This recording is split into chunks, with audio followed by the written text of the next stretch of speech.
business news, a local supplement company, Blackstone Labs, was raided by the FDA after a news article broke, claiming the company was using unsafe ingredients.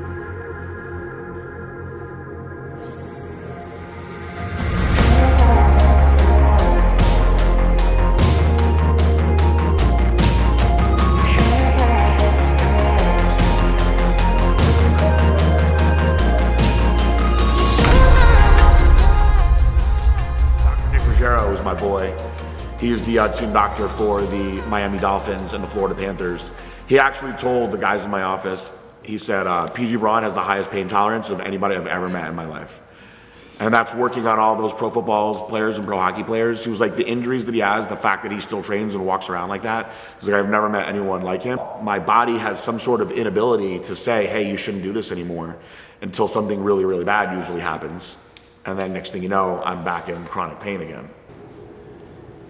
I work on a lot of really successful executives. What's interesting about a lot of executives is they have a hard time shutting things off, have a hard time sleeping.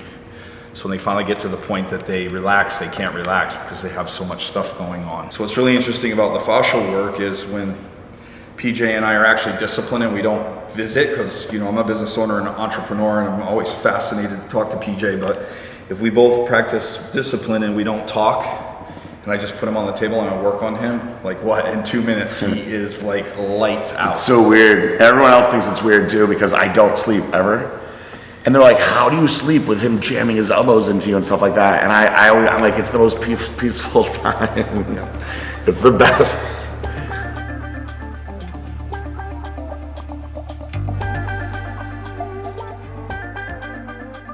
So I have 3 different people that work on me that do different things, and for me, it's at this point, I want to not be in pain, is what it is. So, my name is PJ Braun. My actual birth name is Philip Drew Braun Jr., and I'm the president and CEO of Blackstone Labs. I was really outside the box with what I wanted to do with supplements. And we grew just ridiculously fast. We went 2012, we started in September, and we did $200,000 in revenue. The following year, we did 1.2 million. The following year, we did 9.8 million. And then the year after that, we pretty much doubled that. And those 3 years, we grew so fast. Our growth rate was like 9,000%. We became Inc. 500, 27th fastest growing company in the United States. So the American bully, the big one, that's Jack. That is actually, it's a funny story, that was Flex Lewis's dog. Seriously? Yeah, so Flex Lewis used to breed dogs, but Jack, we figured out like through the years, he's gay. I was like, you really just want to give him to me? And he's like, I know that you'll give him a good life. But they all get along with cats, like you'll see there's cats everywhere too. Yeah, was it 2 or 3 of them? I can't. There are, in this house, there are 5 cats. Really? I'm turning this into basically like a zoo. And so I want it to be, I call it the house of reptiles. So I have all these outdoor enclosures out here too. But this in here, this is all my crazy, scary stuff in here. This is a Savannah monitor. I've raised all these from tiny, tiny, tiny little babies. This is a red tegu. This is a very, very mean tegu. Then I have a couple pairs in here. When we first started the company, obviously I was a young guy, I was a bodybuilder, and a lot of people don't take bodybuilders seriously. They think that for starters, the bigger you are, the dumber they think that you are. So I wanted to be taken seriously, and so did my old partner. So we decided to get ourselves fitted for some nice suits, and we went to an event, and all the people, it was nationals actually, they were like, it's so cool that you guys wear suits, you take your jobs very seriously. And we were like, well, we're the president and CEO of the company, of course we take the job very seriously. And at the time we only had like 6 or 7 employees.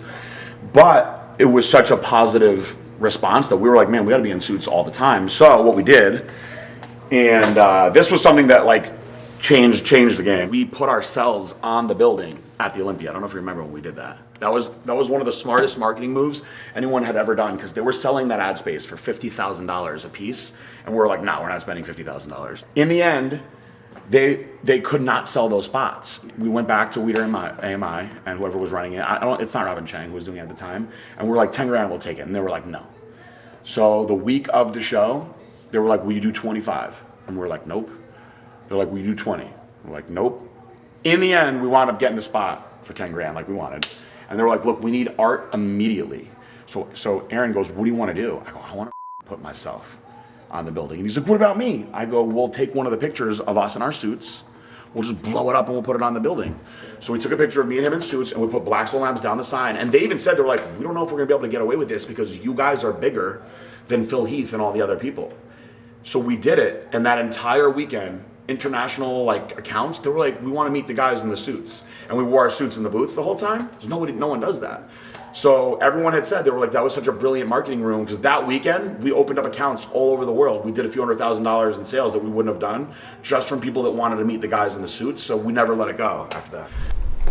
I always wanted more, I was really happy when I was in Connecticut, living in the place that I was in. I was in a small apartment in Connecticut, but I was living a good life. For me, it wasn't so much about having the fancier things. I always wanted more money, and for years, I just let my money accumulate in a brokerage account and a savings account. For me, it's really more about the accomplishment than the rewards of the accomplishment. So for me, because I was so poor and I was so driven for success, I wanted to be able to, like what my grandpa calls, have you money. And so my grandpa, he wears like the same sweatpants every day. He drives a Toyota Camry to like 300,000 miles, then he gets another one. And there was a day where, I never realized how much money he had, but I knew he had to have money because he worked for NASA. He helped design the Hubble Space Telescope. He's been on Yahoo News with his team. They did a bunch of stuff to help win the Cold War. I kind of started figuring out how much money he had. And I remember there was a day where like the stock market crashed and they were like, Pop lost like $2 million today. And he was so stingy with his money. But what he said was, I said, why don't you do anything with your money? You have all this money. And he goes, I have you money. And I go, what does that mean? And he goes, I can say you to anybody I want at any time I want because I can buy my way out of anything. He's like, so I don't need a nice car. My car gets me to where I have to go to. He's like, those nice watches that you have, he's like, I have had this Timex for years. It does the same thing that yours does.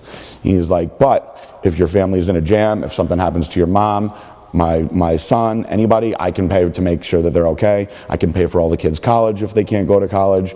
He's like, and nobody can tell me what to do. Or he goes, because I have enough money where I can say you to anybody I want. He goes, so that's when you have real success, is when you have you money. And he goes, and once you have you money, he goes, all these other little things, they stop mattering. He's like, because at the end of the day, it's all bull.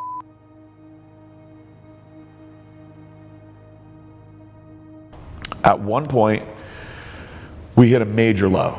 And it was in horrible timing. It was in February of 2016. We were just killing it.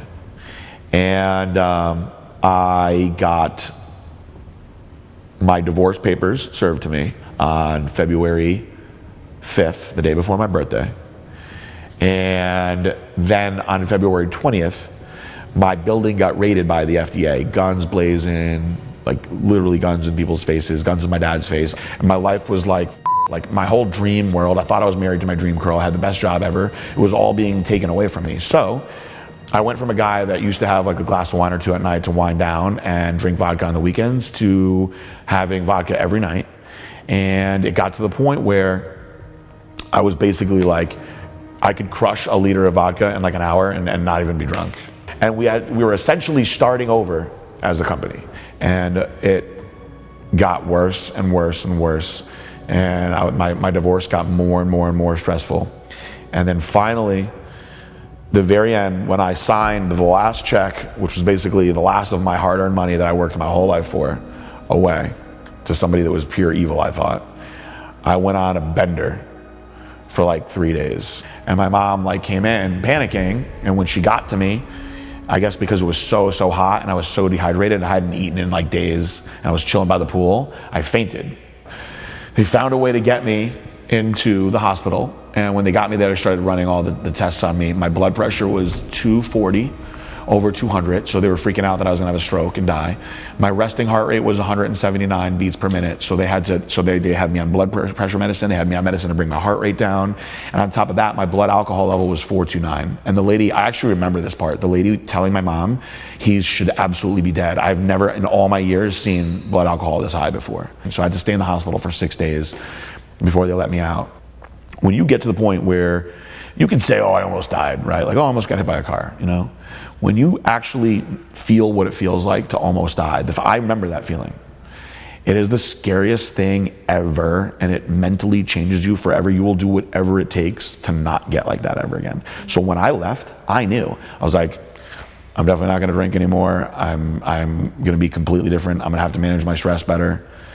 And David does not cry ever. This is the only time I've ever seen him get emotional in our entire life. And he came outside and he had tears in his eyes, and he goes, I've never been more scared in my life. He's like, I really thought you were gonna die.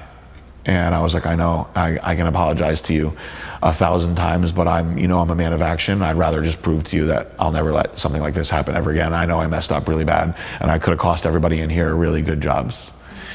And I was like, can you get my dad for me? And my dad came outside.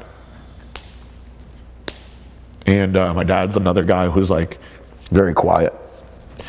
And he goes, this is not really Blackstone Labs, it's PJ Braun Labs. He's like, and without you, it's all gonna fail. He goes, but to be honest, I just want my son to be okay. That's all I care about. And I felt so fucking bad that they were that sad and scared. Like, I felt like such a piece of shit that I did that to all them. That I just told my dad, I was like, I promise I'm gonna destroy this industry now. And I'm just gonna show you with my actions. I'm gonna bring this company back to where we were before the raid. And I promise you'll never be scared ever again.